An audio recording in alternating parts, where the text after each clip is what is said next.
के अंदर से उठ जाओ भाई, उठ जाओ प्लीज, हम भीख मांग रहे भाई, उठ जाओ, निकल जाओ। है क्या ये, क्या चीज है यो? कुछ शरारती बच्चों ने भद्दी भद्दी गालियां। तो गाइस आप देख सकते हो ये क्या खाना है, तो घुसा हुआ है, मैं निकल जाओ उसके बाहर से। बचपन में गलतियां होती हैं और बचपन में गलतियों से सुधरने का अवसर भी होता है। वाह, नीला टॉयलेट के लिए और लाल बाथरूम के लिए। मुझे तो गालियां दी गई, मेरी स्वर्गीय माता को भी गालियां दी गई। आर्मी में तुम्हारी जो आक्रोश है उसको भली बातें समझ सकता। समय है इन बच्चों को गले लगा करके राह दिखाने। प्रधानमंत्री नरेंद्र मोदी को आप सुन रहे थे। पीएम मोदी ने माफ कर दिया है, गालीबाजों को पीएम मोदी ने माफ किया है। मैंने आपको कल बताया था कि किस तरह जंतर मंतर पर अलग अलग प्रोटेस्टर्स, अलग अलग प्रदर्शनकारी वीडियो बनाकर प्रधानमंत्री को सरकार के खिलाफ, पीएम मोदी की माता जी के खिलाफ अपशब्द का इस्तेमाल कर रहे थे। जाओ, निकल जाओ, नीचे से निकल जाओ।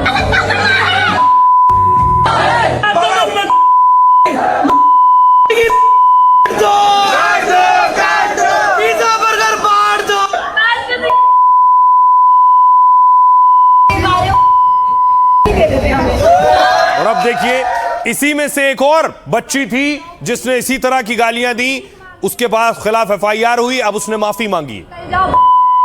और जो घुसा हुआ है, मैं निकल जाओ उसके बाहर से। मैंने जो करा वो माफ़ी के लायक नहीं था, मैंने बहुत गंदी चीज़ें बोली है, बट ये मेरी पहली और आखिरी गलती होगी। इसके बाद मैं ऐसा कुछ नहीं करूँगी। मैं पूरे देश से माफ़ी मांगती हूँ। मैं इतनी शर्मिंदा हूँ, मैं अपनी नज़र भी नहीं उठा पा रही हूँ। के अंदर से उठ जाओ भाई। अब आपको बताऊं कि माफी मांगी जिस बच्ची ने, वो क्या कहते हुए माफी मांग रही है। जंतर मंतर पर प्रदर्शन के दौरान पीएम मोदी को गाली दी। इसके बाद लड़की के खिलाफ नोएडा में शिकायत दर्ज हो गई।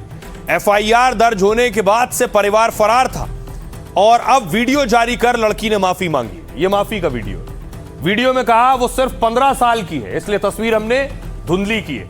ये उसकी पहली और आखिरी गलती है, वो कह रही है। वीडियो में लड़की हाथ जोड़कर बयान पर माफी मांग रही है। उसने कहा कि वो अपने दोस्तों के साथ कनॉट प्लेस घूमने गई थी, वहां छात्र प्रदर्शन चल रहा था, वहां कुछ लोग पीएम के खिलाफ आपत्तिजनक नारे लगा रहे थे। उसी माहौल और भीड़ के बहकावे में आ गई। 30 जुलाई को उसके खिलाफ केस दर्ज किया गया था। अब देखिए, सीजेपी के चीफ अभिजीत दीपके कह रहे हैं, कॉकरोच पार्टी के फाउंडर दीपके ने सवाल किया, क्या सरकार अब केस भी वापस लेगी? अगर गाली देने पर एफआईआर दर्ज होनी है तो सबसे ज्यादा बीजेपी आईटी सेल पर होनी चाहिए। ये कार्यकर्ता कई साल से गंदी गंदी गालियां दे रहे हैं। बीजेपी के कई नेताओं पर भी केस दर्ज होने चाहिए। नेहा बोरा है आयसा की नेता। नेहा ने नोएडा की छात्रा का समर्थन किया है, कहा उनके खिलाफ दर्ज एफआईआर कराने पर सवाल उठाए। नाबालिग पर 6 एफआईआर दर्ज किए गए, रेप हत्या की धमकी मिल रही है। पूछा, नाबालिगों के खिलाफ कानूनी कार्रवाई क्यों हो रही है? गाली का मुद्दा जवाबदेही से बचने के लिए उठाया जा रहा है। आइए सुनिए जरा, माफी मांगने वाली जो छात्र है, प्रदर्शनकारी, वो क्या कह रही है और बाकी लोग क्या कह रहे हैं, सुनिए। मैं भी मात्र 15 साल की हूँ। मैंने जो करा वो माफ़ी के लायक नहीं था। मैंने बहुत गंदी चीज़ें बोली है, बट ये मेरी पहली और आखिरी गलती होगी। मैं पूरे देश से माफ़ी मांगती हूँ। मैं इतनी शर्मिंदा हूँ, मैं अपनी नज़र भी नहीं उठा पा रही हूँ।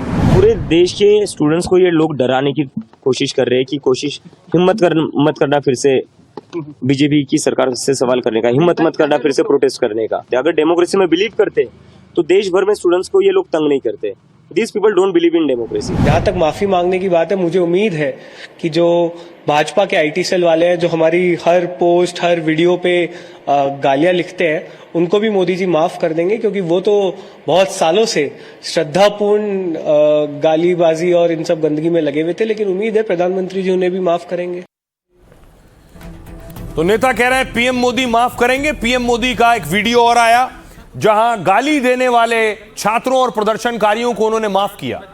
भद्दी भद्दी गालियां बोली। मुझे तो गालियां दी गई, मेरी स्वर्गीय माता को भी गालियां दी गई। बचपन में गलतियां होती हैं और बचपन में गलतियों से सुधरने का अवसर भी होता है, और यही तो बचपना है।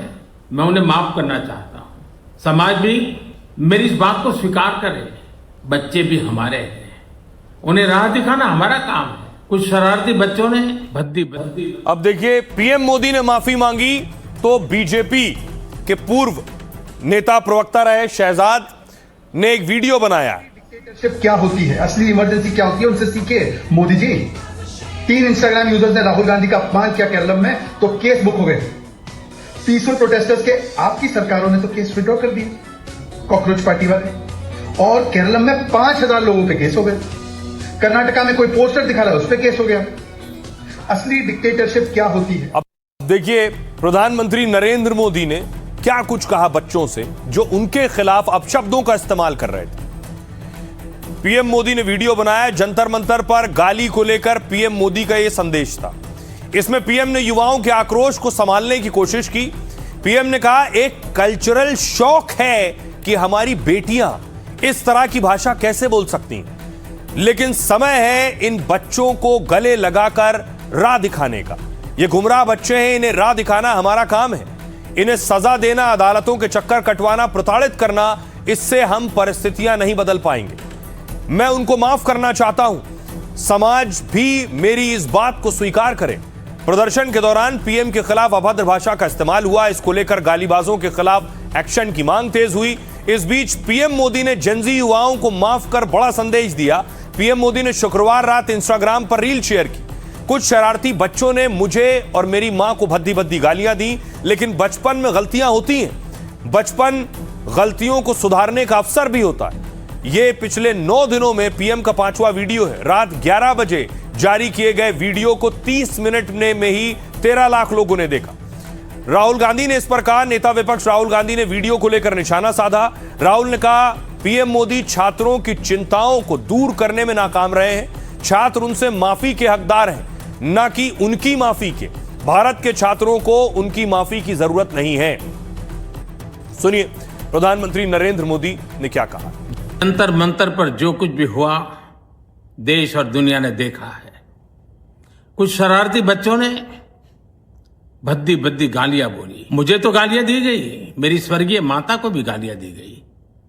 न जाने कितना भद्दा स्वरूप था। एक गुमराह बच्चे हैं, उनको राह दिखाना हमारा काम है।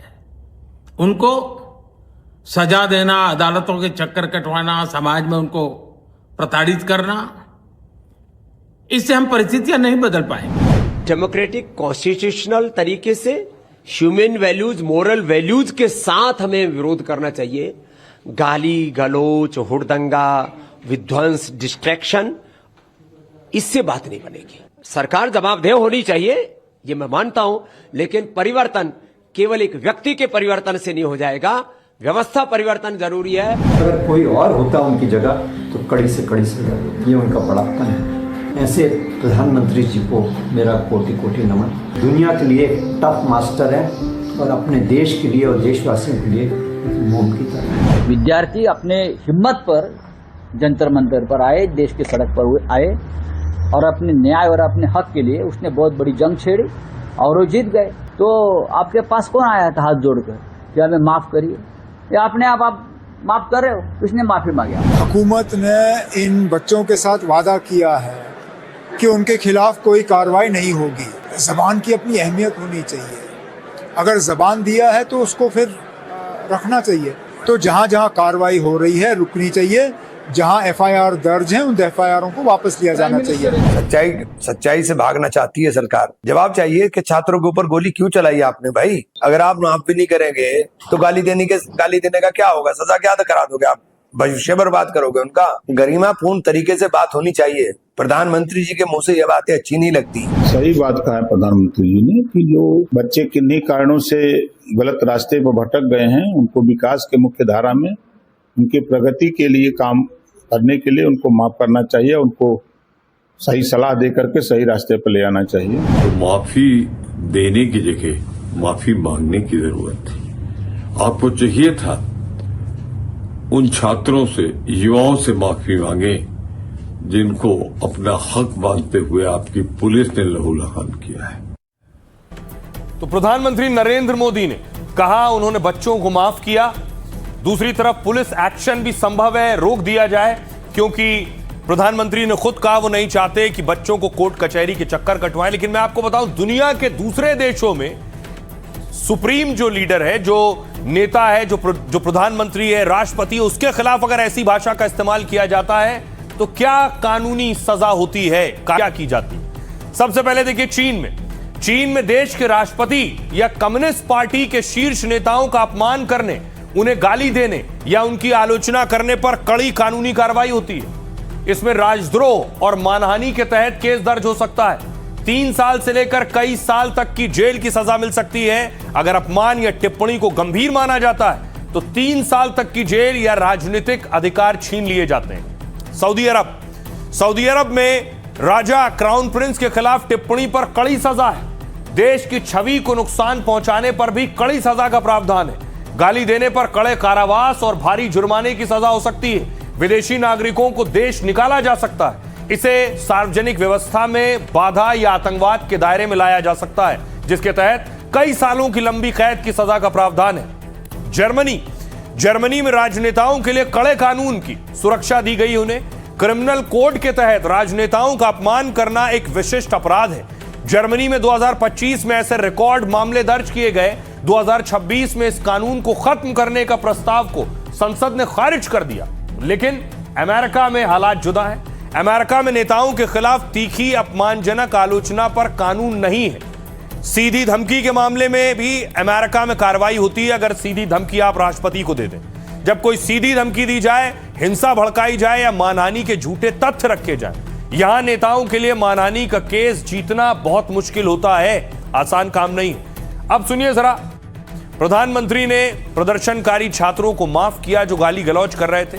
देश के लोग इस पर क्या कह रहे हैं? किसी भी चीज़ से हमारी सहमति असहमति हो सकती है, लेकिन आप अगर जो प्रतिक्रिया दे रहे हैं वो थोड़ी संयमित होनी चाहिए। आप देखेंगे ना कि मतलब लोग इतने सहज नहीं हो पा रहे हैं और वो रील के साथ उतने ही सहज हो गए जितने बच्चे हैं, और जैसे वो हैं उतनी ही सहजता से वो आकर के उन लोगों के साथ में। प्रधानमंत्री जी का ये एक बहुत बड़ा दरिया दिल कहेंगे कि उन्होंने क्षमा किया। ऐसे लोगों को सख्त से सख्त सजा होना चाहिए और जेल डालना चाहिए, क्योंकि ये लोग कोई बच्चे नहीं हैं। आज़ादी दी जा रही है बोलने की, तो इसका मतलब ये बिल्कुल नहीं हुआ कि आप गलत बोलें। जिन बच्चों ने गाली देना वैसे ही गलत है, तो उसको तो सपोर्ट किसी तरह नहीं करा जा सकता। बट मेरा तो यही कहना है जो उनके मुद्दे हैं उन पे नज़र रहनी चाहिए। बट अब ये देखना है कि आगे आउटकम क्या निकलेगा, कितने चेंजेस आएंगे एजुकेशन में, मेन तो वही पॉइंट है। मैं देखता हूँ कि पीएम जी का ये बहुत बड़प्पन है और वह बहुत सहनशील आदमी है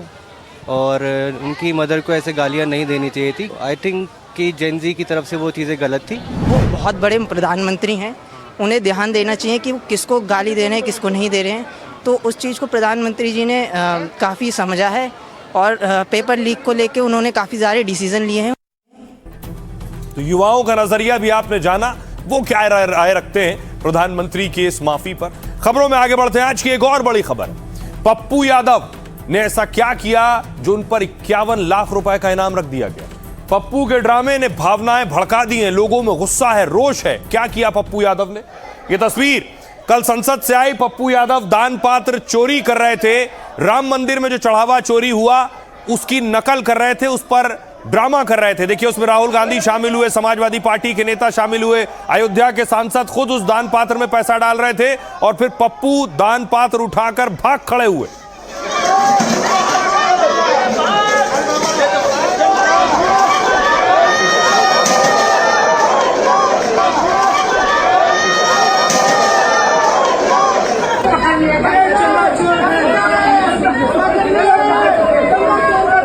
अब देखिए इस पर पूरे देश में उबाल है। लखनऊ से देखिए तस्वीरें आई, पप्पू यादव की तस्वीरों पर लोगों ने चप्पल जूते बरसाए।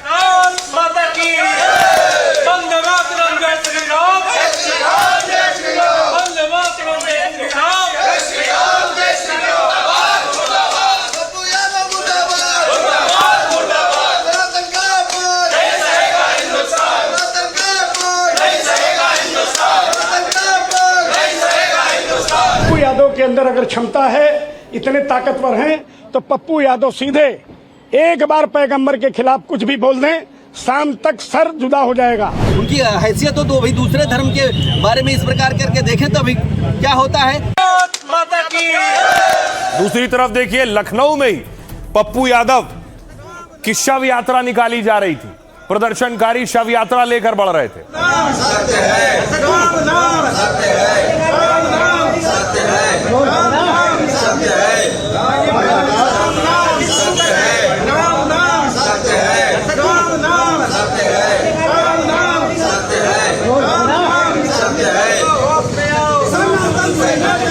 पप्पू यादव होश में आओ, पप्पू यादव होश में आओ। और उसके बाद लोगों ने उस शव को, उस अर्थी को जो प्रतीकात्मक तौर पर लेकर जा रहे थे, उसे जला दिया।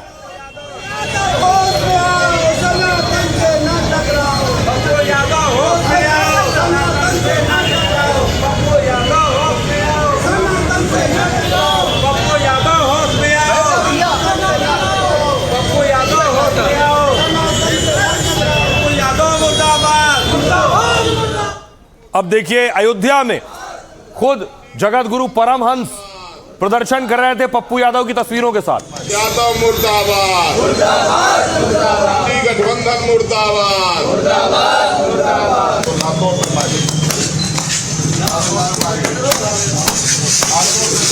पप्पू यादव मुर्दाबाद, मुर्दाबाद, मुर्दाबाद, पप्पू यादव मुर्दाबाद, मुर्दाबाद, पप्पू यादव मुर्दाबाद, मुर्दाबाद। इस कुकृत्य में जो सम्मिलित है उन सबकी सदस्यता रद्द करने की मांग करते हैं। अगर ऐसा नहीं होगा तो फिर करोड़ों की संख्या में हम सभी साधु संत, नागा साधु और जितने भी जो है सनातनी हैं, अगर हम लोग रोड पर उतर गए तो बहुत मुश्किल हो जाएगा। यादव मुर्दाबाद। दूसरी तरफ दिल्ली में प्रदर्शन हो रहा था। दिल्ली के जंतर मंतर पर हवन हो रहा था, शांति के लिए हवन किया जा रहा था।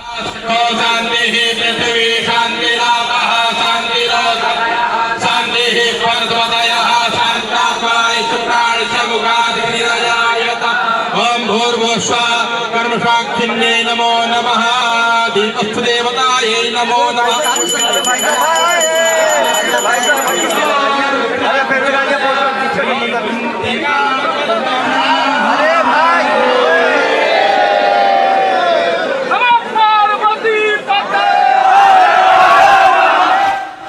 जंतर मंतर के अलावा देखिए यूपी के बस्ती में लोग सड़कों पर उतरे थे। बड़ी बात यह है पप्पू ने जो किया उसको लेकर अलग अलग शहरों में नाराजगी और गुस्सा देखने को मिल रहा है।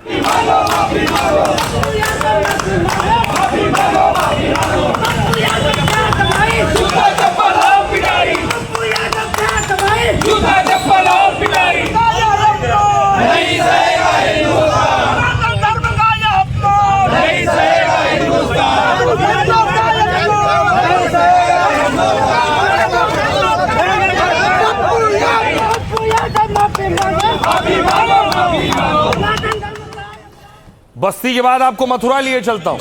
मथुरा में साधु संत प्रदर्शन कर रहे थे, अपने गुस्से को जाहिर कर रहे थे। पप्पू यादव ये झूठों का यार है, झूठों का यार है। हाय हाय पप्पू यादव, हाय हाय पप्पू यादव, हाय हाय पप्पू यादव, हाय हाय पप्पू यादव, हाय हाय ये झूठों का यार है। लखनऊ लिए चलूं। लखनऊ में हिंदू रक्षा दल के कार्यकर्ता पप्पू का पुतला जला रहे थे। पुतले पर लात और जूते बरसा रहे थे। पप्पू यादव मुर्दाबाद, पप्पू यादव मुर्दाबाद, मुर्दाबाद, मुर्दाबाद, विरोधी मुर्दाबाद, पप्पू यादव मुर्दाबाद। अब देखिए अलग अलग जगह पप्पू यादव के खिलाफ गुस्सा है। कहीं एफआईआर दर्ज कराई जा रही है, कहीं उनके सिर पर इनाम रखा जा रहा है। यह तस्वीर जो आप देख रहे हैं, जहांगीरपुर थाने में शिकायत दर्ज हुई पप्पू के खिलाफ। एक दिल्ली में शिकायत सूर्या मैथिली नाम के शख्स ने दर्ज कराई। पप्पू पर सनातनियों की भावना आहत करने का आरोप लगाया है। बीजेपी सांसद बांसुरी स्वराज ने भी पुलिस में शिकायत की है और पप्पू पर हिंदुओं की भावना भड़काने का आरोप लगाया गया है। वीएचपी ने जंतर मंतर पर यह पप्पू यादव के लिए सद्बुद्धि हवन रखा था। वाराणसी में देखिए क्या हुआ। संतों की शिकायत पर कोतवाली थाने में मुकदमा दर्ज किया गया। पप्पू के साथ राहुल और अवधेश प्रसाद पर भी मामला दर्ज हुआ। इन सब पर धार्मिक भावना आहत किए जाने का आरोप है। एफआईआर पातालपुरी मठ के पीठाधीश्वर जगत गुरु बालक दास ने कराई है। लखनऊ में देखिए सनातन रक्षा संगठन ने पप्पू की प्रतीकात्मक शव यात्रा निकाली। संगठन ने राहुल गांधी और अखिलेश यादव का भी विरोध किया है। साथ ही पप्पू यादव का सिर लाने वाले को 51 लाख देने का ऐलान किया है। मथुरा में साधु संतों ने विरोध प्रदर्शन किया है। पप्पू यादव को कंस का रूप बताया और पुतला दहन किया है। पप्पू यादव की संसद सदस्यता रद्द करने की मांग की गई है मथुरा में। सुनिए पुलिस क्या कुछ एक्शन ले रही है और हिंदू धर्मगुरु क्या कह रहे हैं। राजेश रंजन और पप्पू यादव जी और राहुल गांधी जी और जो अवधेश जी हैं, इनके द्वारा कुछ ऐसे कृत्य इनके द्वारा बताए गए हैं जिससे सनातन धर्म का अपमान हुआ है और उसी में अभियोग जो पंजीकृत किया जा रहा है और आगे की कार्रवाई की जाएगी। इसमें धार्मिक भावनाओं को आहत करना और IT एक्ट जैसी धाराएं लग रही हैं, जिसमें जो भी प्रावधान है उसके हिसाब से कार्रवाई की जाएगी। अगर जितने लोग उसमें थे, राहुल गांधी, प्रियंका वाड्रा, डिंपल यादव, जितने लोगों ने सनातन का मजाक बनाया है, अगर इन लोगों की सदस्यता रद्द नहीं हुई तो करोड़ों की संख्या में हम लोग जो है फिर रोड पर उतरेंगे, मुश्किल हो जाएगा। मान लीजिए कि सरकार, केंद्र सरकार से उनको कोई मांग करना है लोकसभा में, तो अपने तरीके से करे, भगवा पहनकर और जो है कालनेमी बनकर जो है इस तरह पप्पू यादव जी ने किया है, वो कृत्य क्षमा योग नहीं है। और हम लोकसभा अध्यक्ष से भी निवेदन करेंगे कि उनकी सदस्यता समाप्त हो। संसद भवन में साधु वेश में जिस प्रकार पप्पू यादव ने ये नाटक किया है संत बनने का, एक घोर निंदनीय है। सभी संत समाज इससे बहुत ही आहत हैं। भगवान राम को काल्पनिक कहने वाले लोग, हमारे पवित्र ग्रंथ रामायण का अपमान करने वाले लोग जिस प्रकार का ये संत वेश बनाकर नाटक कर रहे हैं, ये इसको हमारे संत समाज कठोर शब्दों में निंदा करता है। इससे ज्यादा शर्मनाक देश के लिए कुछ हो भी नहीं सकता। और आज उसने 150 करोड़ भारतीयों के खिलाफ एक षड्यंत्र रचा है और उसने सनातन का, सनातनियों का, भगवा का जो उपहास उड़ाने का प्रयास किया है, भगवान श्री राम के चंदा चोरी को लेकर क्या किया है तुमने? इससे यही लगता है कि ये सनातन का अपमान करने के लिए ही पार्लियामेंट में गए हुए हैं। कोई भी व्यक्ति अगर रामलला का अपमान करता, राणा सांगा का अपमान करता, कौशल्या माता का अपमान करता है और ब्राह्मणों के ऊपर अनाप शनाप बोलता है, हम उसका हमेशा विरोध करेंगे। अब देखिए पप्पू यादव के खिलाफ कोशिश ये है सियासतदानों की भी, लोगों की भी, कि उनके खिलाफ FIR दर्ज हो। उन्होंने सनातन का अपमान किया है, भावनाओं को ठेस पहुंचाया है। इसलिए बीजेपी की सांसद बांसुरी स्वराज ने भी पप्पू यादव के खिलाफ शिकायत दर्ज कराई है। बांसुरी स्वराज को आप देख रहे हैं, पुलिस से मिली है। एक और तस्वीर सामने आई जिसमें साधु संतों ने गुस्सा जाहिर किया और उसके बाद पुलिस थाने पहुंचे हैं जहां शिकायत दर्ज कराई। सनातन का अपमान, सनातन का अपमान। सवाल ये है कि क्या पप्पू यादव की संसद सदस्यता भी जा सकती है? जो कुछ उन्होंने कहा है उनकी सांसदी जाएगी क्या? क्या कहता है नियम कायदे कानून? संसद में वेशभूषा पर रोक लगाने वाला कोई तय नियम नहीं है, पहली चीज। लेकिन संसदीय नियम सदन को प्रदर्शन का मंच बनाने से रोकते हैं। लोकसभा के नियम 349 के तहत सांसदों से शिष्टाचार बनाए रखने और संसद की गरिमा बनाए रखने वाले व्यवहार की उम्मीद की जाती है। इसका मतलब है कि सदन के अंदर विस्तृत वेश, प्रतीकात्मक वेशभूषा या फिर नाटकीय पोशाक पहनने पर सदन के अध्यक्ष एक्शन ले सकते हैं। सदन में सियासी नारों वाले कपड़ों का इस्तेमाल भी नहीं किया जा सकता। लोकसभा अध्यक्ष साफ कर चुके हैं कि सदन में नारे लिखी टी-शर्ट या फिर नारों वाले कपड़े पहनना संसदीय शिष्टाचार का उल्लंघन है। सदन में तख्ती, झंडा या विरोध की दूसरी सामग्री लाने की अनुमति नहीं है। संसद परिसर के दूसरे हिस्से की तुलना में सदन के अंदर ज्यादा प्रतिबंध है। सदन के अंदर सांसदों से हर समय संसदीय शिष्टाचार की उम्मीद की जाती है। सदन के बाहर सांसद अक्सर राजनीतिक मुद्दों पर विरोध प्रदर्शन करते हैं। इन जगहों पर प्रदर्शनों में प्रतीकात्मक पोशाकों को शामिल किया जा सकता है, लेकिन ये प्रदर्शन भी संसद के सुरक्षा नियमों की शर्तों के दायरों में आते हैं। सुनिए अब खूब बवाल और हंगामा भी हो रहा है, क्या कह रहे हैं सियासतदान। माननीय सांसद पप्पू यादव जी, सांसद अवधेश प्रसाद जी और नेता प्रतिपक्ष राहुल गांधी जी ने एक स्वांग रचा। ये विरोध नहीं था, ये सनातन संस्कृति का उपहास था, ये संत समाज का परिहास था। लोकतंत्र में संविधान आपको प्रोटेस्ट की जरूर अनुमति देता है, लेकिन किसी भी वर्ग की आस्था पर आघात करने की अनुमति नहीं देता। वो सिर्फ ये बताना चाह रहे थे कि किस तरह से राम मंदिर में चोरी हुई है और उसको जनता के बीच में वो ले जाना चाहते थे। उसमें किसी हद तक वो कामयाब हुए। पप्पू यादव और राहुल गांधी दोनों एक ही तरह के इंसान हैं। दोनों में बुनियादी तौर पर कोई फर्क नहीं। दोनों बेसिकली बुनियादी तौर पर सनातन विरोधी हैं, दोनों बुनियादी तौर पर भारत विरोधी हैं, दोनों बुनियादी तौर पर हिंदू विरोधी हैं।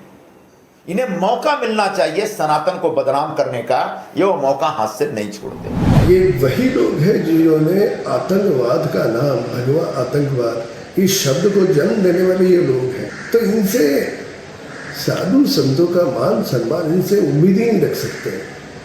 पर इन्होंने हिंदू धर्म की, हिंदू सनातन साधुओं की घोर निंदा की है। कोई आपराधिक व्यक्ति जो सजायाफ्ता रहा है, जो अनेक वर्षों तक जेलों में बंद रहा है, कई सारे आरोप हैं, उसको साधु बनाया जाना। लोकसभा के जो प्रतिपक्ष के नेता हैं वो भी उस ड्रामा में शामिल होते हैं। तो एक नेता से आप मिले जो बेलगाम कहे जा रहे हैं, जिन्होंने हिंदुओं की भावनाओं को ठेस पहुंचाया है। अब एक मौलाना साहब से मिलवाने जा रहा हूं, उन्होंने भी कुछ ऐसा किया है जिससे लोगों में गुस्सा है। बेलगाम मौलाना पर आखिर कार्रवाई कब, सवाल ये हो रहा है इन मौलाना को किसने छोड़ रखा है, जब मन है जो आता है बोलते हैं। ये मौलाना जर्जीस हैं, इस बार शिव जी के खिलाफ आपत्तिजनक भाषा का इस्तेमाल किया। हमें देखने लगे, वहां जितने भी आसपास हिंदू भाई थे वो सब हमें देखने लगे, कहने लगे मौलाना जी आप ही बताइए, ये बात तो हम लोगों ने भी नहीं सुनी आज तक। अब वहां जितने भी आसपास हिंदू भाई थे वो सब हमें देखने लगे, कहने लगे मौलाना जी आप ही बताइए, ये बात तो हम लोगों ने भी नहीं सुनी आज तक। अब वहां जितने भी अब सोचिए, बड़ी बात यह है कि मौलाना जर्जीस ने जो कहा है, जिन शब्दों का इस्तेमाल किया है भगवान शिव के लिए, वो इतना आपत्तिजनक और अभद्र है कि उसे हम आपको सुना भी नहीं सकते हैं। अब इनका बयान जब वायरल हुआ तो उसके बाद देखिए प्रदर्शन शुरू हुआ। लखनऊ की तस्वीर देखिए, लखनऊ में मौलाना जर्जीस के बयान पर लोगों में गुस्सा था।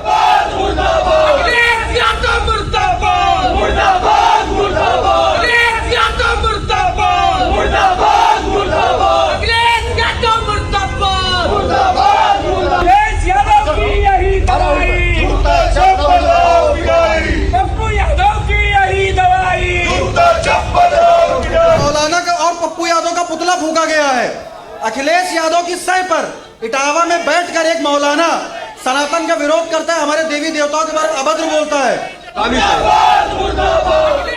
अब देखिए जरा, आपको लिए चलता हूं मध्य प्रदेश, वहां भी मौलाना जर्जीस के खिलाफ विरोध प्रदर्शन हुआ, लोग सड़कों पर उतरे।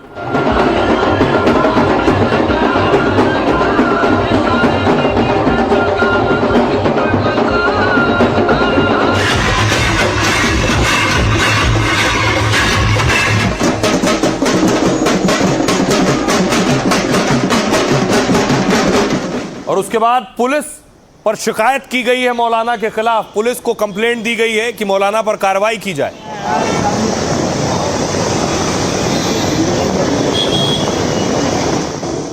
अब देखिए जरा मौलाना क्या कह रहे हैं। यह है मौलाना जर्जीस। भगवान कृष्ण पर विवादित बयान देने वाले मौलाना ने फिर विवादित बयान दिया। जर्जीस अंसारी नाम के मौलाना ने अब शिव जी और ब्रह्मा जी पर टिप्पणी की। उसने शिवलिंग की पूजा पर सवाल उठाया और आपत्तिजनक बयान दिया। मौलाना के बयान पर हिंदू संगठनों, साधु संतों ने कड़ी नाराजगी जताई है। इंदौर, भोपाल और लखनऊ समेत कई शहरों में विरोध प्रदर्शन हुआ। मौलाना जर्जीस अंसारी के खिलाफ केस दर्ज करने की मांग हो रही। इससे पहले मौलाना ने भगवान कृष्ण पर विवादित बयान दिया था। मौलाना जर्जीस अंसारी ने भगवान कृष्ण को मुसलमान बता दिया था और दावा किया था कि भगवान कृष्ण तो 5 वक्त की नमाज पढ़ते थे। तब भी हिंदू संगठनों ने मौलाना के खिलाफ शिकायत दर्ज कराई थी और अब फिर मौलाना के खिलाफ शिकायत हो रही है। लेकिन सवाल यह है कि मौलाना के खिलाफ एक्शन क्यों नहीं हो रहा। सुनिए जरा क्या कुछ कह रहे हैं लोग। आवेदन प्रस्तुत करने में उन्होंने उल्लेख किया है कि किसी अन्य धर्म के धार्मिक गुरु द्वारा हिंदू धर्म के देवी देवताओं पर तथाकथित रूप से टिप्पणी एक संवाद में की गई है। उसका वीडियो भी प्रथम दृष्टया उन्होंने दिखाया है। अभी उनसे वीडियो लिया जाना है और इसमें आगे कौन ये व्यक्ति, किसके द्वारा टिप्पणी की गई है, कब का ये वीडियो है, इन सब की जाँच की जाएगी। मौलाना कहा वो शुद्ध रूप से इस्लामिक प्रायोजित वो आतंकवादी है जो बहुसंख्यक समाज की भाव और भावना से उसको कोई लेना देना नहीं है। वो चाहता है कि हमारी कुटाई हो जाए, हमारी धुलाई हो जाए, कि हम कल को बाहर कह सकें कि हिंदुस्तान रहने लायक है। मौलाना जर्जीस साहब एक आलिम दीन है, उनको बहुत एहतियात से बोलना चाहिए और इस वक्त को माहौल को देख कर बोलना चाहिए। ऐसी बात हमें कहना किसी धर्म को, लोगों को तकलीफ पहुँचाए, ऐसी बातों से हमें एहतियात बरतनी चाहिए। अगर कोई बात हमें करनी है तो हमें बैठकर संवाद करना चाहिए, ना कि मीडिया के जरिए। दुर्भाग्यपूर्ण है, निंदनीय है, इसकी मैं निंदा करता हूँ। हिंदू जनमानस से मांग करता हूँ कि ऐसे बर्बरता पूर्वक हमारे सनातन संस्कृति पर, हमारे देवी देवता पर आपत्तिजनक शब्द कहने वाले को सरधर से अलग कर दिया जाए। ऐसे लोगों को जीने का कोई औचित्य, कोई हक, कोई अधिकार नहीं है। कुछ लोग षड्यंत्र रच रहे हैं कि कैसे उत्तर प्रदेश का सांप्रदायिक सद्भाव का माहौल बिगाड़ा जा सके, कैसे उत्तर प्रदेश में सांप्रदायिक दंगे उत्पन्न किए जा सके। आज इस मौलाना के साथ क्या होना चाहिए? इस मौलाना के खिलाफ रासुका के तहत कठोर कार्रवाई होनी चाहिए और ऐसे मौलाना खुले में समाज के लिए घूमे, ये ठीक नहीं है। सवाल यह है कि आखिर मौलाना पर कार्रवाई क्यों नहीं हो रही है? ऐसे ऐसे बयानों के बाद भी एक और बयान देखिए। जब कृष्ण जी को मुसलमान बता दिया और 5 वक्त का नमाजी न माने तो कृष्ण जी भी 5 वक्त की नमाज पढ़ा करते थे। यकीन ना आए तो श्रीमद् भागवत गीता का 6वां अध्याय का 10वां मंत्र देख लीजिए। योगी युज्जीत सततमात्मानं रहस्य स्थिता एकाकी अच्युतात्मा निराशीर परिग्रह। ये मुसलमानों का धर्म है ही नहीं, सिर्फ ये उनका भी धर्म है। इसी दीन और इसी धर्म को रामचंद्र जी ने भी पेश किया है, कृष्ण जी ने भी पेश किया है। ये सिर्फ मुसलमानों का नहीं है। न माने। आइए अब आपको बताऊं कि ये मौलाना हैं कौन। इनके बड़े बड़े किस्से, बड़ी बड़ी कहानियां हैं और लंबी चौड़ी इनकी लिस्ट है। ये इटावा के रहने वाले हैं और खुद को इस्लामिक उपदेशक बताते हैं। रामायण, भगवत गीता जैसे हिंदू ग्रंथों को पढ़ने का दावा करते हैं और हिंदू ग्रंथ के श्लोकों का गलत संदर्भ में इस्तेमाल करते हैं। विवादों से पुराना नाता रहा है और उसके खिलाफ कई केस भी दर्ज हुए। एक गंभीर मामले में मौलाना जर्जीस को सजा भी मिल चुकी है। 2022 में वाराणसी की फास्ट ट्रैक कोर्ट ने रेप केस का दोषी माना था और सिर्फ दोषी मानने के बाद सजा भी हुई। 2016 के इस रेप केस और ब्लैकमेल केस में 10 साल की सजा हुई।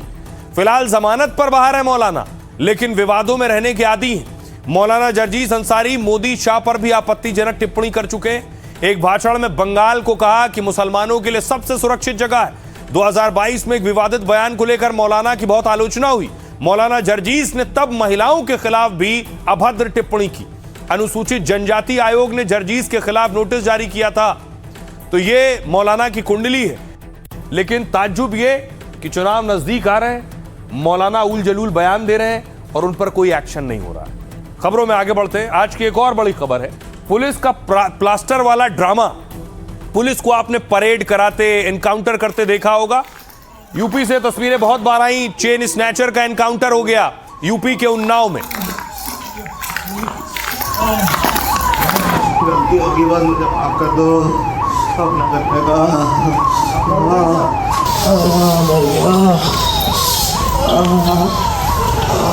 गाड़ी लाओ भाई, गाड़ी। ये देखिए यूपी के देवरिया की तस्वीर है। लूट के आरोपी का एनकाउंटर हुआ। इस तरह के एनकाउंटर होते हैं, वीडियो भी सामने आते हैं, बाकायदा वीडियो बनाए जाते हैं। और देखिए कैसे आरोपी चलता हुआ आ रहा है, पुलिस के कंधों पर दोनों हाथ हैं और वीडियो बन रहा है।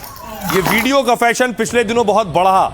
इसी तरह का एक वीडियो वायरल है इंदौर का। देखिए इंदौर में आप देख रहे हैं, ऐसा लग रहा है इस तस्वीर में कि 2 आरोपी, दोनों की ठीक से कुटाई हुई, दोनों हाथ में प्लास्टर है दोनों के। एक में पुलिस वाला डंडा लेकर चल रहा है, पुलिस की वर्दी में भी एक शख्स चल रहा है।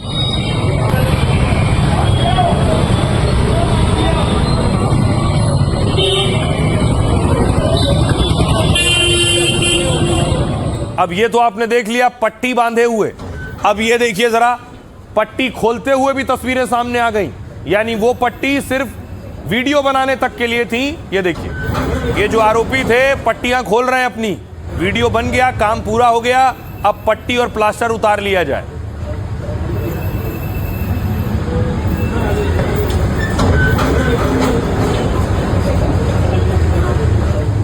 और ये आपको बताऊं, इस बात का खुलासा हुआ कैसे।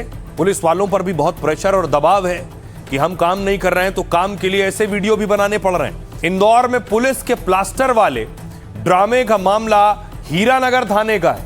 यहां की पुलिस ने कुछ दिन पहले तोड़फोड़ के 2 आरोपियों को गिरफ्तार किया।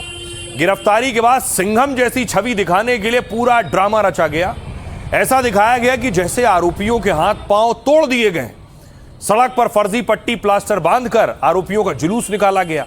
सोशल मीडिया पर डालने के लिए इसका वीडियो भी तैयार किया गया।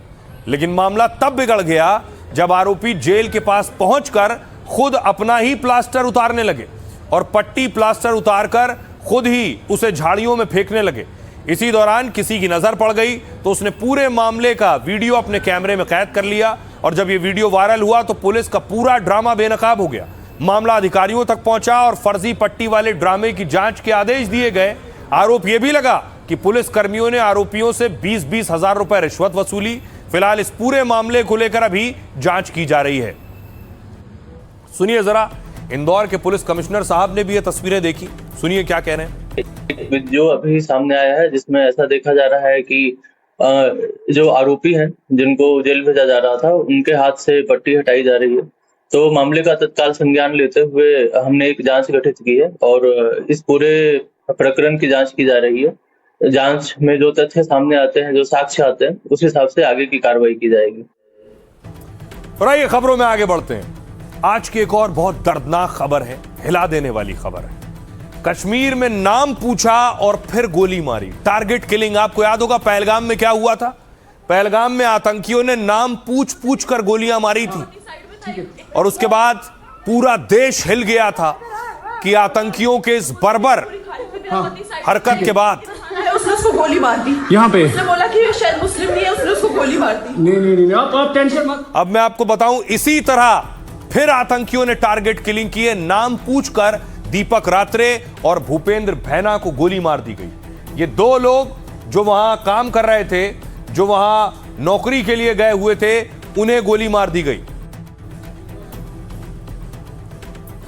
और उसके बाद देखिए जरा, इन दोनों की टारगेट किलिंग की गई और फौरन अस्पताल पहुंचाया गया। कुलगाम की घटना है। आतंकियों ने दोनों पर हमला किया, गोलियों की बौछार की।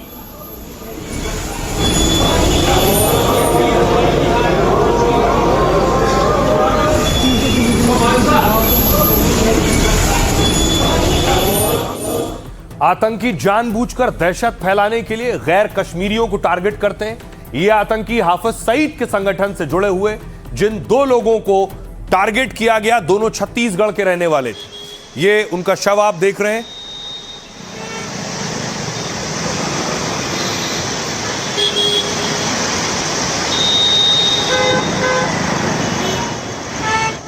अब आपको बताऊं किस तरह कश्मीर में नाम पूछकर गोली मारी गई। कुलगाम में आतंकियों ने पहलगाम जैसा हमला किया। ऐसा इसलिए कहा जा रहा है क्योंकि पैटर्न वैसा ही है। पहलगाम में नाम पूछकर और धर्म पूछकर हमला किया गया। दावा है कुलगाम में भी आतंकियों ने ठीक वैसा किया। रिपोर्ट्स के मुताबिक रात का वक्त था 8:30 बजे। तभी 2 आतंकी बाइक के जरिए ईंट के भट्टे पर आए और वहां जो मजदूर काम कर रहे थे उनसे पहचान पूछी और उसके बाद उन्हें अलग ले गए। घटना के वक्त वहां कई मजदूर थे लेकिन सिर्फ 2 हिंदू थे। तो आतंकियों ने मुस्लिमों को छोड़कर हिंदुओं पर गोली बरसानी शुरू की। बाकायदा उन्हें पॉइंट ब्लैंक रेंज से गोलियों से उड़ा दिया। पुलिस को यह जानकारी मौके पर मौजूद दूसरे मजदूरों ने दी। एक की वहीं पर मौत हो गई और दूसरे की अस्पताल में जान चली गई। हमले के बाद सुरक्षा बलों ने 2 किलोमीटर के इलाके को सील किया। सर्च ऑपरेशन के साथ लोगों से पूछताछ कर जांच की जा रही है। इधर उपराज्यपाल मनोज सिन्हा ने हाई लेवल बैठक की है। मजदूरों को सुरक्षा देने और आतंकियों के खात्मे को कहा है। सीएम उमर अब्दुल्ला ने पीड़ित को मुआवजे का ऐलान किया है। मजदूरों के परिजनों को 16-16 लाख रुपए के मुआवजे का ऐलान किया है, जबकि छत्तीसगढ़ सरकार भी पीड़ितों को आर्थिक मदद देगी। सीएम विष्णुदेव साय ने कहा है कि परिजनों को 20-20 लाख रुपए दिए जाएंगे।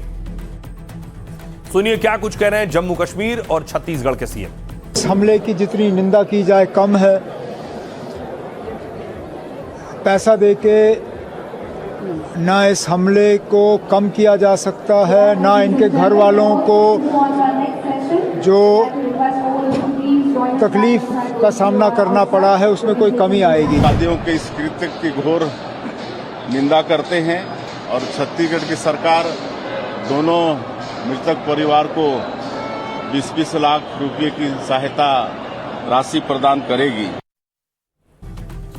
और आइए अब आपको बताऊं जिनकी टारगेट किलिंग की गई, जिनका नाम पूछकर उनकी हत्या की गई है, वो आखिर कौन लोग थे। आतंकियों ने उनको निशाना बनाया, लेकिन अपने पीछे पूरा परिवार वो छोड़ गए। ये आप देख रहे हैं भूपेंद्र का घर है। भूपेंद्र के घर मातम पसरा हुआ।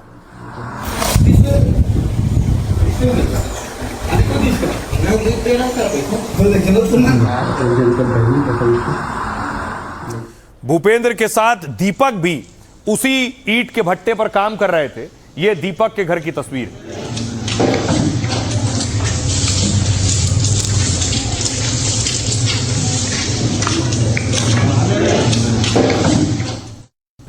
आइए अब आपको बताऊं, ये दो बेगुनाह जो आतंकियों की बर्बरता के शिकार हुए, ये अपने पीछे किस किस को छोड़ गए। आतंकी हमले में मरने वाले दोनों शख्स छत्तीसगढ़ के थे, जो मजदूरी करने के लिए जम्मू कश्मीर आए हुए थे। दोनों यहां अपने परिवार के साथ रहकर मजदूरी करते थे। दोनों युवा थे जो ईंट के भट्टे पर रहकर काम करते थे। मरने वालों में से एक मजदूर का नाम दीपक रात्रे है, जो छत्तीसगढ़ के सक्ती जिले के बुंदेली के रहने वाले थे। मृतक दीपक की उम्र करीब 24 साल बताई जा रही। वो 1 साल पहले ही पत्नी और भाई के साथ वहां गए थे। वो अपनी मां, पत्नी और 2 साल के बेटे का इकलौता सहारा थे। दीपक का जम्मू कश्मीर में ही अंतिम संस्कार कर दिया गया। दीपक के अलावा भूपेंद्र भैना आतंकियों के शिकार दूसरे मृतक का नाम भूपेंद्र है, जो सारंगगढ़ बिलाईगढ़ जिले के रहने वाले थे। दावा है वो 3 महीने पहले पत्नी के साथ मजदूरी करने गए थे, मगर परिवार पालने की जद्दोजहद में उनकी जान चली गई। भूपेंद्र अपने पीछे 2 साल का बेटा, बहन और दादी को छोड़ गए। सुनिए दीपक और भूपेंद्र के परिवार वाले क्या कह रहे हैं। जो कि उसके नाम पता पूछ करके और हिंदू मुस्लिम के नाम पूछा, उसके बाद हिंदू हो बोला, उसके बाद मार दिया गया है। छत्तीसगढ़ सरकार से निवेदन है कि बहुत गरीब है, वो 2 भाई है, एक विकलांग है, एक वही है जिम्मेदार जो कि घर की पालन पोषण के लिए सक्षम है। और उनके परिवार में कोई कमाने वाला नहीं है। ओकर भाई है थे विकलांग है, तो वही गुहार है मन के सरकार से कम 100 लाई यहाँ जल्दी पहुँचाए। इतने गरीब परिवार जो काम करने कमाने खाने के लिए वहाँ गए हैं, जो आज भारत के नागरिक भारत में सेफ नहीं है, तो आप इसको कहेंगे तो आप कहेंगे कि क्या। प्रशासन और प्रशासन से यही निवेदन है कि उसका पार्थिव शरीर जो है हमारे ग्राम पंचायत बुंदेली में जल्दी से जल्दी लाने की कृपा करेंगे। अब देखिए, ये दोनों छत्तीसगढ़ के रहने वाले थे। जम्मू कश्मीर में बहुत से लोग यूपी बिहार से पहुंचते हैं काम की तलाश में, रोजगार की तलाश में। ये जरा कहां से कितने प्रवासी पहुंचते हैं और प्रवासी टारगेट पर क्यों हैं। करीब 3 से 5 लाख प्रवासी मजदूर हर साल कश्मीर आते हैं, और इनमें सबसे ज्यादा मजदूर देश के 6 राज्यों से पहुंचते हैं। इनमें बिहार, यूपी, झारखंड, बंगाल, उड़ीसा और छत्तीसगढ़ शामिल है। इन राज्यों से आकर ये लोग जम्मू कश्मीर में कई काम करते हैं, जैसे कंस्ट्रक्शन का, ईंट भट्टों का, सड़क परियोजनाओं के साथ ही ये बागवानी, कृषि, होटल, पर्यटन और छोटे उद्योगों में काम करते हैं। जम्मू कश्मीर में सेब की खेती के लिए भी मजदूर लगते हैं, क्योंकि अगस्त से नवंबर तक सेब की तुड़ाई और ग्रेडिंग की जाती है। सेब की पैकेजिंग, लोडिंग जैसे कामों में भी ये मजदूरी करते हैं। साथ ही मुख्य सीजन में तो 800 से 900 रुपए रोज की दिहाड़ी मिलती है। यह वजह है कि कई मजदूर सेब के सीजन के बाद दूसरे कामों में भी लग जाते हैं। अब सुनिए जरा, जो मजदूर वहां पहुंचते हैं काम करने के लिए, वो क्या कह रहे हैं। बेशक उनमें डर और खौफ भी है इस घटना के बाद। हम लोग को तो यहाँ कोई दिक्कत नहीं है, ना कोई डर है। हम लोग को बाबू सही है, यहाँ पे सही से रहते हैं हम लोग, कोई दिक्कत नहीं हम लोगों को। यहाँ तो सही है, सिक्योरिटी का बंदोबस्त अच्छा है। यहाँ की जो आर्मी है, मिलिट्री, वो हमारी सुरक्षा के लिए है। आए भी थे कल, बोले हैं कि आपको डरने की कोई ज़रूरत नहीं है, भट्टे पे ही रहना, बाकी कोई दिक्कत की बात नहीं है। नहीं, हमें किसी चीज़ का डर नहीं, हमारा मालिक है हमारे साथ, हमें किस चीज़ का डर होगा। हमारी सपोर्ट में है वो भी मजदूरी करने आता है। दुख हुआ आप सुन के कि हाँ, मतलब अफसोस है इस चीज़ का। हम संतुष्ट हैं इसमें। हाँ बिल्कुल, डरने की बात नहीं, हमें कोई डरने की बात नहीं सर। बस आपके लोगों ऊपर है, बाकी सब कुछ सही है। दुख तो भाई देखो होता, कोई इंसान हुआ, इंसानियत के नाम से तो दुख तो होता ही है। देखिए, उनके हौसले बुलंद हैं। उन्हें वो कह रहे हैं कि उन्हें किसी बात का डर नहीं है, लेकिन कौन सा वो आतंकी संगठन है जो जानबूझकर नाम पूछ कर हत्या करता है। ताल्लुक है हाफिज सईद से। हमले की शुरुआती जांच में सुरक्षा एजेंसियों को शक है इस आतंकी अटैक के पीछे टीआरएफ का हाथ हो सकता है। आतंकी गुट टीआरएफ का पूरा नाम द रेजिस्टेंस फ्रंट है, जिसका पाकिस्तानी आतंकी संगठन से कनेक्शन है। टीआरएफ को लश्कर तैयबा का सहयोगी संगठन कहा जाता है। दरअसल टीआरएफ कश्मीर में बाहरियों को निशाना बनाते हैं, गैर कश्मीरियों को, इसलिए हमलावर आतंकियों के स्थानीय होने का भी शक है। माना यह जा रहा है कि इस हमले में शामिल आतंकी लोकल है। शुरुआती जांच का फोकस मोहम्मद लतीफ पर है। दावा है लतीफ पिछले साल टीआरएफ में शामिल हुआ था। हालांकि शुरुआती जांच में इस ओर भी इशारा किया गया है। इस हमले में एक लोकल और एक विदेशी आतंकी हो सकता है, इसलिए सीसीटीवी फुटेज की पड़ताल कर तलाश की जा रही। दरअसल पिछले 2-3 सालों की बात की जाए तो कश्मीर के ईंट भट्टों पर ऐसे ही कई आतंकी हमले हुए थे। अकेले कुलगाम के इस पूरे इलाके में 20 से ज्यादा ईंट भट्टे हैं। तो पुलिस ने यहां भी सीसीटीवी कैमरे लगाने के निर्देश दिए, इसलिए कुलगाम के इस ईंट भट्टे पर सीसीटीवी कैमरे लगे हुए थे, जिसके फुटेज की पड़ताल कर सुरक्षाकर्मी जांच में जुट गए हैं। इस हमले के बाद सुनिए सियासतदानों को।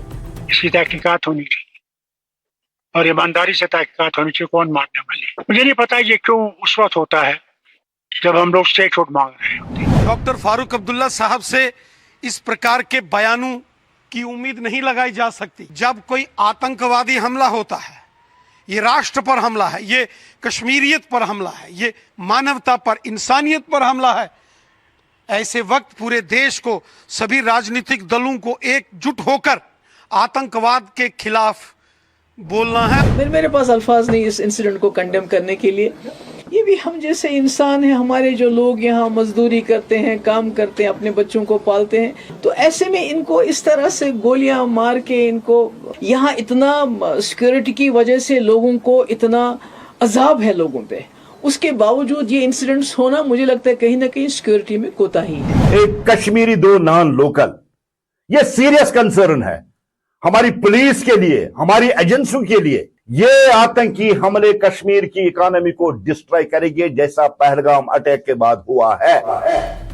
और आइए खबरों में आगे बढ़ते हैं। बात आतंकियों की हो रही है, तो कौन वो सीएम है जो आतंकियों के निशाने पर है?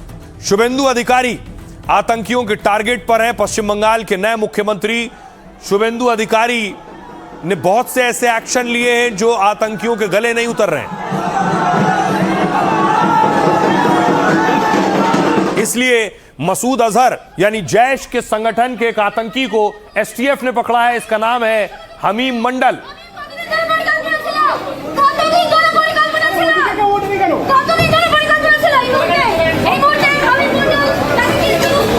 और ये दावा किया जा रहा है कि हमीम मंडल के निशाने पर शुभेंदु अधिकारी थे।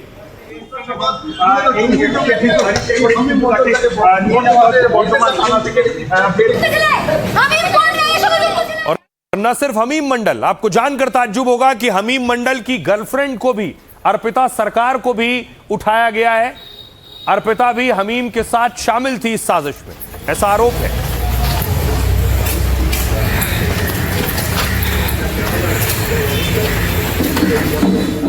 अब आपको बताऊं कि हमीम मंडल पर शक कैसे गया और कौन सी साजिश रच रहा था।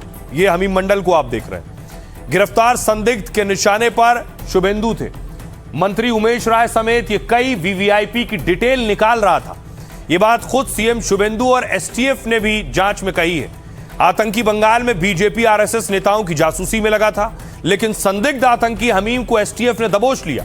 उसे अदालत ने 14 दिन की रिमांड में भेज दिया है, लेकिन हमीम मंडल के मामले में नए खुलासे हो रहे हैं। दावा है हमीम जैश के आतंकी नेटवर्क से जुड़ा था। इसी बीच इसी नेटवर्क से जुड़ी एक महिला को दबोचा गया। झारखंड से पकड़ी गई आरोपी का नाम अर्पिता सरकार है, जो दावे के मुताबिक हमीम मंडल की महिला साथी हो सकती है, क्योंकि उसके कॉल डिटेल में हमीम से बातचीत का खुलासा हुआ।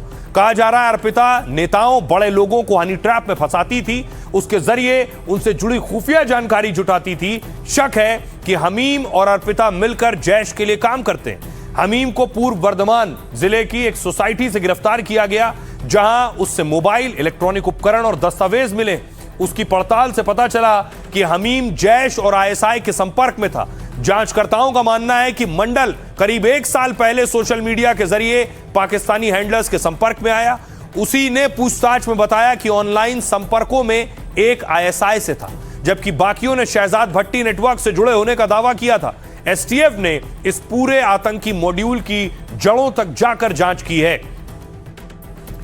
सुनिए एसटीएफ क्या कह रही है और बीजेपी सांसद क्या कह रहे हैं। लड़के का हमें communication pattern suspicious activity the, because हमने देखा कि बहुत सारे ऐसे हैंडल्स हैं जिनसे इसका इंटरेक्शन है। ऐसे हैंडल से इसका इंटरेक्शन दिखा जो कि बहुत ही सस्पिशियस थे, और हमने वेरीफाई करके हमें पता चला कि ये सब हैंडल्स जो हैं वो पाकिस्तान से ऑपरेट कर रहे हैं। हमारे जो राज्य के ऑनरेबल चीफ मिनिस्टर हैं वो इनकी टारगेट लिस्ट में थे। उनका मूवमेंट पैटर्न, वो उनकी कोई अनगार्डेड मूवमेंट, इसको लेके इनको इंस्ट्रक्शंस दी जा रही थी कि वेरीफाई करें और बताएं और खबर दें। कुछ पुलिस टारगेट्स, कुछ पॉलिटिकल टारगेट्स और भी हैं, कुछ इम्पोर्टेंट लोग हैं जिनको टारगेट करने की इसमें कोशिश की जा रही थी। जो संतरासवादी को पकड़ा गया उसके साथ कोई ना कोई पॉलिटिकल कनेक्शन है। जो भी पॉलिटिकल लीडर इसके साथ रहेंगे किसी को छोड़ा नहीं जाएगा। और आइए खबरों में आगे बढ़ते हैं, आपको लिए चलता हूं। आपने अगर धुरंधर देखी है, धुरंधर 1, धुरंधर 2, तो ये खबर आपके लिए है, क्योंकि धुरंधर लियारी पर बनी थी और उस लियारी में फिर से गैंग वॉर शुरू हो गया है। गोलियां चल रही हैं, जैसे फिल्म में आपने देखा था रणबीर सिंह थे, फिल्म में रहमान डकैत को आपने देखा था। लियारी की पूरी कहानी थी, उसी लियारी में कैसे गैंग वॉर हो रहा, अगली तस्वीर में आपको दिखाऊं। कुछ ये हाल है लियारी का, फिर से गैंग वॉर छिड़ गया है, जिसे दावा किया गया था खत्म हो गया।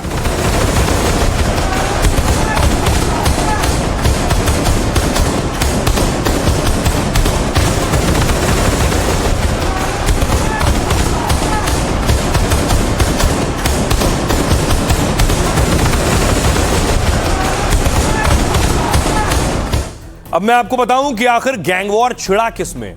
तो जरा रील फिल्म में रहमान डकैत के साथ जिस शख्स को आप देख रहे थे, इसका नाम था उजैर। यह फिल्म का किरदार था रहमान डकैत और उजैर। अब मैं आपको असली रहमान डकैत दिखाऊं। जो सफेद टी शर्ट में आप देख रहे हैं, ये असली रहमान डकैत है, और उसके साथ जिसे आप टोपी में देख रहे हैं, ये असली रहमान डकैत, और जिसे आप टोपी में देख रहे हैं ये उजैर। ये फिल्म वाले हैं और ये रियल वाले हैं। तो रहमान डकैत तो मारा जा चुका है, वो फिल्म में भी आपने देखा, लेकिन उजैर, ये वाला उजैर जेल में था जासूसी के आरोप में। ये असली उजैर भी जेल में है जासूसी के आरोप में। इस उजैर का भाई है, अगली तस्वीर में आपको दिखाऊं, उजैर का भाई है जुबैर। ये देख रहे हैं, ये उजैर है, इसका भाई है ये जुबैर। उजैर तो जेल में है, इसे गोलियों से भून दिया गया है। इसका नाम जुबैर बलोच है, इसे लियारी में गोलियों से भून दिया गया। इसी को लेकर बवाल शुरू हो गया है।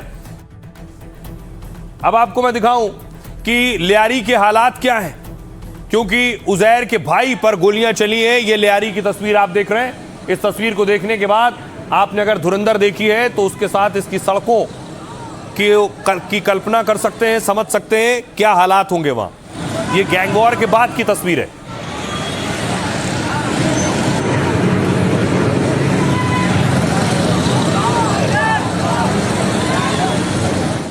अब आइए आपको बताऊं रियल गैंग वॉर कैसे शुरू हुआ वहां। ये फिल्म वाले खुद रणबीर सिंह और उधर उजैर, ये जो आप देख रहे हैं ये रियल वाले हैं। जेल में उजैर है और उजैर का भाई जुबैर ही है। पाक की जेल में बंद लियारी के गैंगस्टर उजैर के भाई पर हमला हुआ। उजैर बलोच के भाई जुबैर को खुलेआम गोलियों से भून दिया गया। 40 साल के जुबैर बलोच शाम के वक्त अपने घर के बाहर खड़े हुए थे, तभी बाइक से आए हमलावरों ने अंधाधुंध गोलियां चलानी शुरू कर दी, और इस गोलीबारी में जुबैर के पेट और सीने में गोलियां लगी हैं। वो जमीन पर गिर गया। आसपास मौजूद 2 और लोग घायल हो गए। सभी घायलों को उठाकर कराची के अस्पताल में भर्ती कराया गया, जहां भर्ती जुबैर बलोच की हालत अभी गंभीर बताई जा रही है। कई मामलों में गिरफ्तार जुबैर को 2025 में ही जेल से रिहाई मिली थी, जबकि जुबैर का भाई कुख्यात गैंगस्टर उजैर बलोच जेल में सजा काट रहा है। जासूसी के मामले में पाकिस्तान की सैन्य अदालत ने 12 साल की सजा सुनाई। उजैर बलोच की गिनती लियारी के बड़े और कुख्यात गैंगस्टर्स में होती है। उजैर को रहमान बलोच उर्फ रहमान डकैत का दाहिना हाथ कहा जाता था। इसी रहमान डकैत उर्फ रहमान बलोच की वजह से फिल्म धुरंधर ने सुर्खियां बटोरी। रणबीर सिंह की फिल्म धुरंधर में लियारी के गैंग वॉर की कहानी दिखाई गई।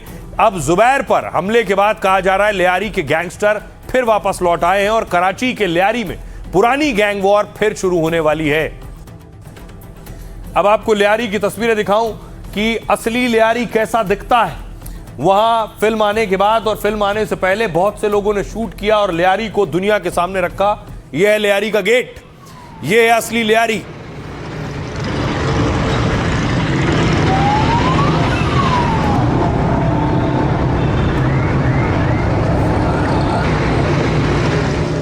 तो लियारी में पहले भी ऑपरेशन हुए गैंग वॉर खत्म करने के लिए। तो ये लियारी गेट आप देख रहे हैं। लियारी कराची का सबसे पुराना रिहायशी इलाका है। इसे सबसे पिछड़े और घनी आबादी वाले इलाकों में गिना जाता है। यहां की गलियां बहुत ही संकरी और घर एक दूसरे से बहुत सटे हुए हैं। यहां बिजली, पानी, सीवरेज जैसी सुविधाओं की भारी कमी है और यहां की आबादी करीब 10 लाख है, जिसमें बलोचों की काफी संख्या है। 1980 के दशक में यहां संगठित अपराध शुरू हुआ था। रहमान डकैत जैसे कई नाम यहां के सबसे खूंखार गैंगस्टर रहे। यहां जबरन वसूली, ड्रग्स और हथियारों का कारोबार चरम पर था। आरोप लगते रहे कि नेताओं ने सत्ता के लिए इसका इस्तेमाल किया। 2013 में यहां गैंग्स खत्म करने के लिए बड़े ऑपरेशन चलाए गए, जिसके बाद गैंग तो खत्म हो गए, लेकिन लियारी में विकास आज तक नहीं हुआ, आज भी पिछड़ा है। आइए खबरों में आगे बढ़ते हैं। तो लियारी का हाल वो है कि आज भी पिछड़ा है और फिर से गैंग वॉर शुरू हो रहा है। खबर में आज की एक खबर है जहां सिस्टम को आईना दिखाती है खबर, दम तोड़ता सिस्टम। तस्वीर आपको विचलित कर सकती है जो मैं आपको दिखाने जा रहा हूं। यह शख्स, इसका नाम है अजित बारिया। ये युवक जिसको ऑक्सीजन ना मिलने से जिसकी मौत हो गई, एम्बुलेंस में ऑक्सीजन, ये तस्वीर देखिए, एम्बुलेंस में बैठा, ऑक्सीजन खत्म हो गई और तड़प तड़प के मौत हो गई। आप देख सकते हैं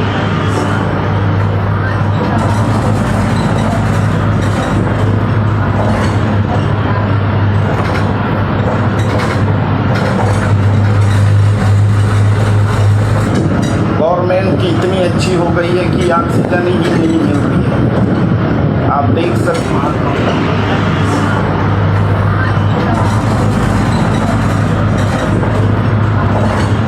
सोचिए, एम्बुलेंस में था, ऑक्सीजन खत्म हो गई और एम्बुलेंस में ही मौत हो गई। अगर ऑक्सीजन मिली होती तो आज जिंदा होता। परिवार वालों का रो रो कर बुरा हाल है।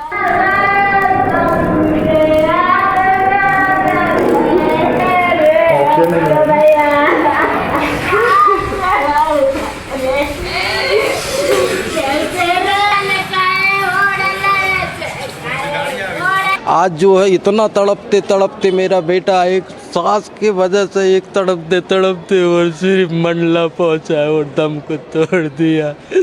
आज उसको ऑक्सीजन की जरूरत होती सर जी तो मेरा बेटा कभी नहीं बढ़ता। जब मैं इतना बोला उनको ऑक्सीजन की जरूरत है, अगर सुनेरा से ऑक्सीजन लगा जाती, अगर बीच में गैस बढ़ा जाती तो मैं बमनी से सिलेंडर डलवा लेता। अब बमनी से बताइए 25-30 किलोमीटर में मेरा लड़का हाफते हाफते दम तोड़ दिया यहाँ आते आते। ये सिर्फ एक घर की या एक युवक की कहानी नहीं है। हर रोज ऐसी बहुत जगह से घटनाएं सामने आती हैं जहां प्रशासनिक गलती, लापरवाही या इस तरह की कमियों की वजह से लोगों की जान जाती है। खबरों में आगे बढ़ते हैं। आज की एक और खबर है, आवारा पशुओं से हादसों पर अब सुप्रीम कोर्ट सख्त है। आपने तस्वीरें देखी होंगी, बीच सड़क मवेशी, आवारा पशु किसी को मार देते हैं, किसी की गाड़ी टकरा जाती है और इंसान की जान चली जाती है।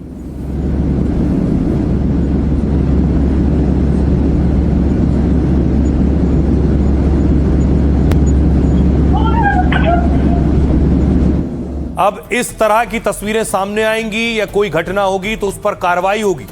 ये तस्वीरें अक्सर आपने देखी होंगी गलियों, सड़कों, चौराहों पर। सुप्रीम कोर्ट ने आवारा पशुओं से होने वाले हादसों पर चिंता जताई। कोर्ट ने कहा है पशुओं को हाईवे, सड़क, गलियों में ऐसे नहीं छोड़ सकते, वो प्राकृतिक स्पीड ब्रेकर नहीं है। कोर्ट ने केंद्र राज्यों को निर्देश और नोटिस जारी किया है कि सरकार ऐसे हादसों पर पीड़ितों को मुआवजा देने का नियम बनाए। जिन राज्यों में कानून है तो उसमें जरूरत के हिसाब से संशोधन करें। कोर्ट ने कहा है लावारिस मवेशी पूरे देश के लिए समस्या बन गए हैं। पिछले कुछ सालों में पशुओं के हमलों में सालाना 1300 से ज्यादा मौतें हुई, इसलिए इस मुद्दे को राष्ट्रीय स्तर पर देखना चाहिए। दरअसल पंजाब की रहने वाली निशा ने सुप्रीम कोर्ट में अर्जी दायर की थी। 2007 में सड़क पर जाते समय उनके पति पर एक सांड ने हमला कर दिया। इस हमले में उनके पति के सिर में चोट लगी जिससे उनकी मौत हो गई। लंबी कानूनी लड़ाई के बाद हाईकोर्ट की सिंगल बेंच ने 29 लाख रुपए का मुआवजा दिया, लेकिन डिवीजन बेंच ने इस फैसले को पलटते हुए मुआवजा रद्द कर दिया। हाईकोर्ट ने इसी फैसले के खिलाफ पीड़ित निशा ने सुप्रीम कोर्ट का रुख किया और अब सुप्रीम कोर्ट ने राज्य सरकार को 15 लाख रुपए मुआवजा देने को कहा है। सुप्रीम कोर्ट ने यह भी कहा कि पशुओं के मालिकों को भी जवाबदेह बनाया जाना चाहिए। यह सुनिश्चित किया जाए कि उनके पशु दिन भर इधर उधर भटकने के बजाय निर्धारित स्थानों पर रहें और दिन समाप्त होने पर अपने आवास लौट जाएं। कोर्ट ने माना कि आवारा पशु सड़क पर लोगों की सुरक्षा के लिए बड़ा खतरा है। फिलहाल कोर्ट ने राज्यों और केंद्र सरकारों को इस बारे में नियम बनाने को कहा है। सुनिए क्या कुछ कह रहे हैं सुप्रीम कोर्ट के एडवोकेट रोहित पांडे। जान गंवाने वाले पीड़ितों के परिवार के लिए एक बहुत बड़ा फैसला है। सुप्रीम कोर्ट बहुत सख्त है। सुप्रीम कोर्ट के जस्टिस संजय करोल जी ने एक बहुत बड़ा फैसला दिया है, जिसमें कहा है कि जितने आवारा पशु हैं, जो सड़क हादसों में जो परिवार किसी की जान जाती है, उनके परिवारों को मुआवजा, पीड़ित परिवारों को मुआवजा कैसे दिया जाए, उसके लिए कठोर नियम बनाने के लिए राज्य। और आइए, आज 1 अगस्त है, आपको बताऊं 1 अगस्त से क्या क्या चीजें बदल गई हैं, क्या क्या चीजें नई आ गई हैं। आज से कमर्शियल सिलेंडर सस्ता हो गया है, कमर्शियल सिलेंडर की कीमतों में कमी आई है। तो देखिए क्या क्या बदल गया, किस चीज पर आपकी जेब पर असर होगा और बाकी कौन सी चीजें। कमर्शियल सिलेंडर के दाम लगभग 200 रुपए कम हो गए हैं। कमर्शियल सिलेंडर का दाम घटने से रेस्टोरेंट मालिकों का खर्च घटेगा। ऐसे में चाय, नाश्ते और थाली की सस्ती होने की संभावना है। रेलवे में नया टोकन सिस्टम, आज से तत्काल टिकट के लिए रेलवे ने नया सिस्टम लागू किया। अब काउंटर से तत्काल टिकट लेने से पहले यात्रियों को टोकन लेना होगा। नई व्यवस्था से रिजर्वेशन काउंटर्स पर भीड़ कम होगी, काम आसान होगा। आरबीआई की मॉनेटरी पॉलिसी, 5 अगस्त को आरबीआई की मॉनेटरी पॉलिसी के फैसलों का ऐलान होगा। ऐसे में अगर ब्याज दरों में कोई बदलाव लागू होता है तो आने वाले हफ्तों में ईएमआई और एफडी रिटर्न्स पर सीधा असर पड़ेगा। CKYC 2.0 सिस्टम लागू होगा। देश के बैंकिंग और वित्तीय संस्थानों में CKYC सिस्टम लागू हो रहा है। अगर आप बैंक खाता खोलते हैं, बीमा लेते हैं या शेयर बाजार में निवेश करते हैं तो आपको हर जगह अलग अलग डॉक्यूमेंट देने की जरूरत नहीं पड़ेगी। सभी कंपनियां एक ही सरकारी डेटाबेस से आपकी जानकारी इकट्ठा कर लेंगी। तो ये आपके लिए जरूरी जानकारी। फिलहाल आज के लिए इतना ही। आप अपना और अपनों का बहुत बहुत ख्याल रखिए। रुक रहे हैं ब्रेक के लिए।